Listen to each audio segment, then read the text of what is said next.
Welcome back to കുഞ്ഞാമനാസ് recipes. നമ്മൾ വളരെ ഈസി ആയിട്ടുള്ള ഒരു മുട്ടേൻ്റെ കറീൻ്റെ റെസിപ്പികളാണ് വന്നിട്ടുള്ളത്.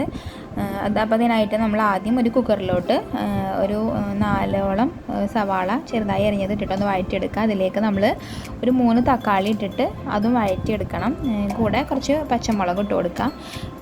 പച്ചമുളക് നിങ്ങളുടെ ഇഷ്ടത്തിന് ഇട്ട് കൊടുക്കുക. അതുപോലെ തന്നെ ഇനി നമുക്ക് കുറച്ച് പൊടികൾ ഇട്ട് കൊടുക്കണം. അപ്പോൾ മുളക് പൊടി ഒരു 2.5 ടേബിൾ സ്പൂൺ മുളക് പൊടി ഇട്ട് കൊടുക്കാം. അതുപോലെ ആവശ്യത്തിന് ഉപ്പും ചേർത്ത് കൊടുക്കാം. പിന്നെ കുറച്ച് മഞ്ഞൾപ്പൊടി ഒരു ടീസ്പൂണോളം, ദെൻ 1 ടീസ്പൂണോളം ഗരം മസാല, 1/4 ടീസ്പൂണോളം കുരുമുളക് പൊടി ചേർത്തിട്ട് നന്നായി ഒന്ന് വഴറ്റിയെടുക്കണം. നമ്മൾ ഇത് വെളിച്ചെണ്ണ യൂസ് ചെയ്തിട്ടാണ് കേട്ടോ ഉണ്ടാക്കിയിട്ടുള്ളത്.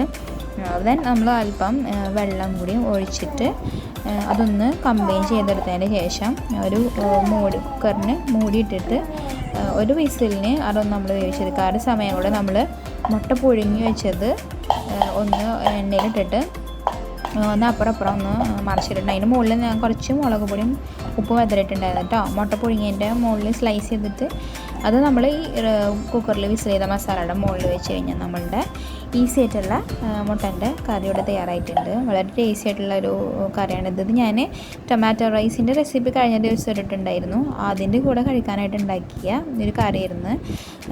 പിന്നെ നമ്മൾ കുറച്ച് മുളക് പൊടിയും ഉപ്പൊക്കെ വെതറുന്നത് കാരണം മുട്ട കാണാൻ തന്നെ നല്ല ഭംഗിയുണ്ട് കേട്ടോ. കോഴിമുട്ട കാണാൻ തന്നെ നല്ല ഭംഗിയാണ്. അപ്പോൾ നമ്മൾ എണ്ണയിൽ ജസ്റ്റ് ഒന്നിങ്ങനെ മുട്ട വറുത്തെടുക്കുന്നത് ഒരു പ്രത്യേക ടേസ്റ്റിനും കാണാനൊരു ഭംഗി കിട്ടാനും വേണ്ടിയിട്ടാണ്. ഇതിന് കുറച്ച് മല്ലിയിലും കൂടി വെതറി കഴിഞ്ഞാൽ നമ്മളുടെ സിമ്പിളായിട്ടുള്ള ഈസി കറി ഇവിടെ തയ്യാറായിട്ടുണ്ട്. അപ്പോൾ നമ്മൾ ടൊമാറ്റോ റൈസിൻ്റെ കൂടെ ഭയങ്കര മാച്ചിങ് ആണ്. അപ്പോൾ ടൊമാറ്റോ റൈസിന് വേണ്ടിയിട്ടാണ് ഞാൻ ഈ ഒരു കറി ഉണ്ടാക്കിയത്. അപ്പോൾ ഈ വീഡിയോ കണ്ടാൽ എല്ലാവരും ഇത് ട്രൈ ചെയ്ത് നോക്കുക.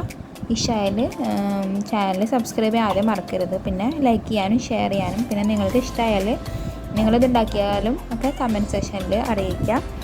അപ്പോൾ ഇനിയും ഇതുപോലുള്ള വീഡിയോസ് കാണാനായിട്ട് ചാനൽ സബ്സ്ക്രൈബ് ചെയ്യാൻ മറക്കരുത്. Thank you for watching.